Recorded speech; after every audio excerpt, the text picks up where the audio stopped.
ভাই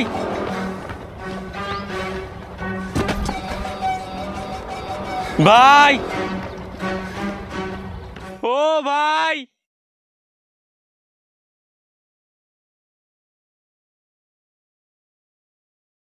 ভাই ওই পাড়ার দবে আপনার রাজার গায়ে হাত দিয়েছে।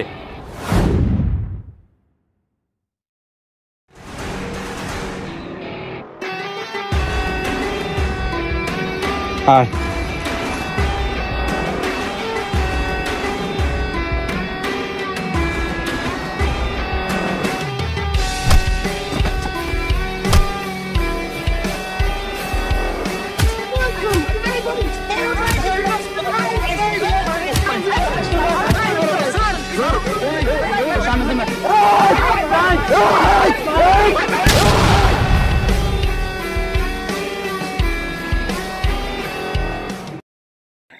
এই অত্র গ্রামে কারোর বুকের পাটা আছে যে তোর গায়ে হাত দিবি, তার কলিজা টেনে ছিঁড়ে ফেলবো না?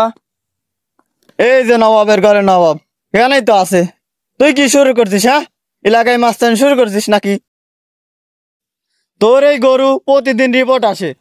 আব্বা, আমি না তোমাকে কইছি যে ওই গরু বেলা ওর একটা নাম আছে, ওর নাম রাজা।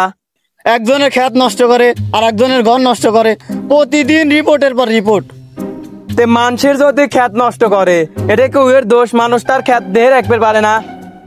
এই আবার এই গরুর নাম দিছে কি রাজা। যত দোষ আমার রাজার, তাই না? তোর আর এত কথা ভালো লাগে না, তোর যা মন চাই তুই তাই দরকার যা।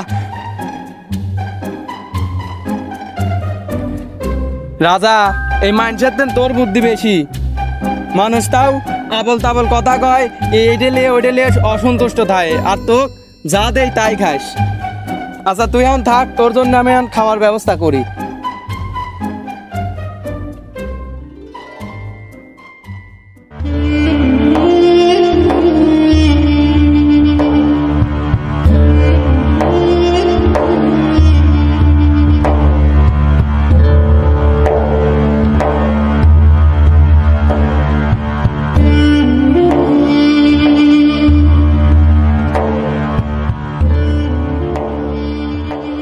ইমাম সাহেব, এবার তো 2 লাখ টাকা দিয়ে গরু কিনলাম, কুরবানি দেবো বুঝছেন।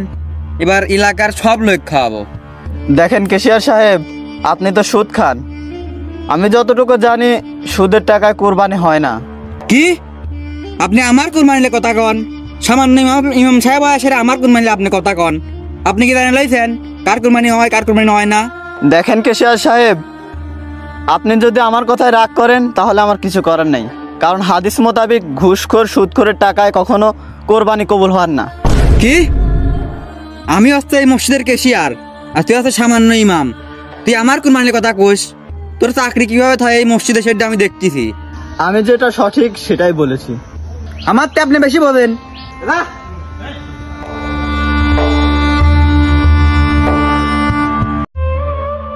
ওমা, মরে এলাম না। ও ভাই আমাকে বাঁচাও, ভাই বাঁচাও, বাঁচাও আমাকে ভাই। আরে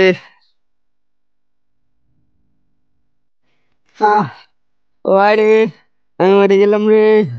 ও ভাই,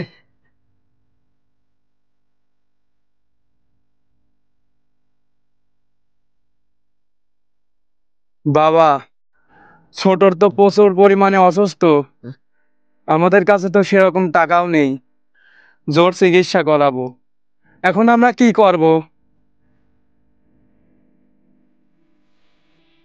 বাবা তুমি কোনো কথা কইছাও না কে? আমি কি করব? আজকে একটা সত্যি কথা কইছি, আমার চাকরিটা গেল। আর এদিকে বাড়িতেও টাকা পয়সা নাই, ওর যে চিকিৎসা করাবো সেই টাকা পয়সাও নাই। এখন আমি কি করব? এখন আমি কি করব কিছুই বুঝতেছি না।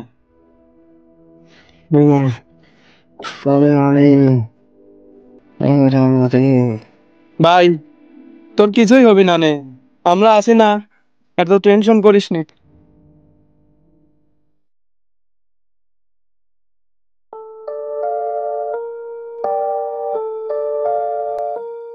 চাচা দাঁড়ান, চাচা একসময় বাড়ি পর আসেন।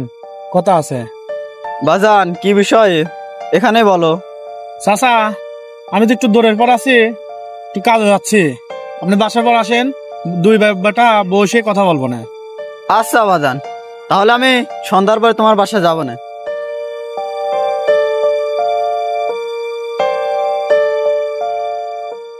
চাচা, একটা কারণে তো আপনাকে ডাকা হয়েছে।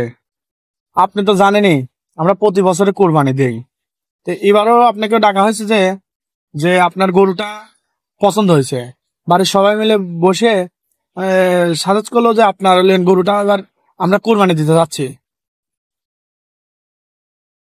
আপনার যদি কোনো দাবি দুবা থাকে তাহলে আমারে বলতে পারেন চাচা, কারণ কি আপনার গরুটা সবাই মিলে পছন্দ হয়েছে, মানে আপনার গরুটা এবার আমরা কোরবানি দিতে যাচ্ছি। বাজান, এই গরুটা আমার ছেলের, অনেক শখের একটা গরু, অনেক কষ্টে সে লালন পালন করছে এই গরুটা। বাজান, যেহেতু তুমি গরুটা নিতে যাচ্ছ, এখন আর কি করব, গরুটা তুমি নাও। তাহলে চাচা, তাহলে তো আপনি কথা দিচ্ছেন যে আপনার গরুটা আমারে দিচ্ছেন। বাজান, আমি কথা দিচ্ছি গরুটা আমি তোমাকেই দেব। আচ্ছা বাজান, তাহলে আজকে আমি আসি। আচ্ছা ঠিক আছে, আচ্ছা। তো যান, দেখা হবে নি।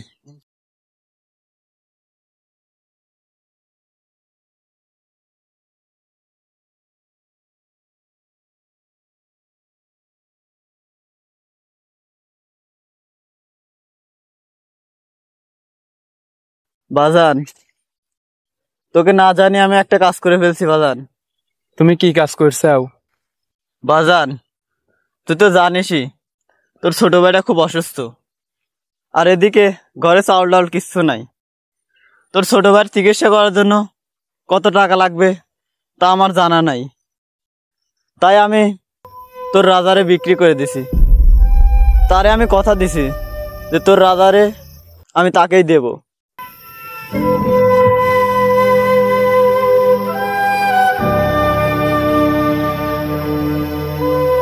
বাজান, তুই আর না করিস না।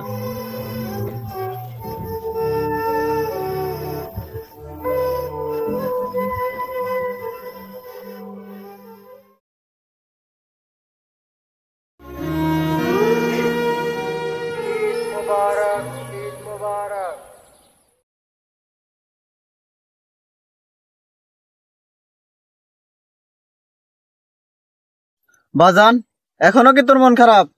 নামাজ পড়তে যাবে না?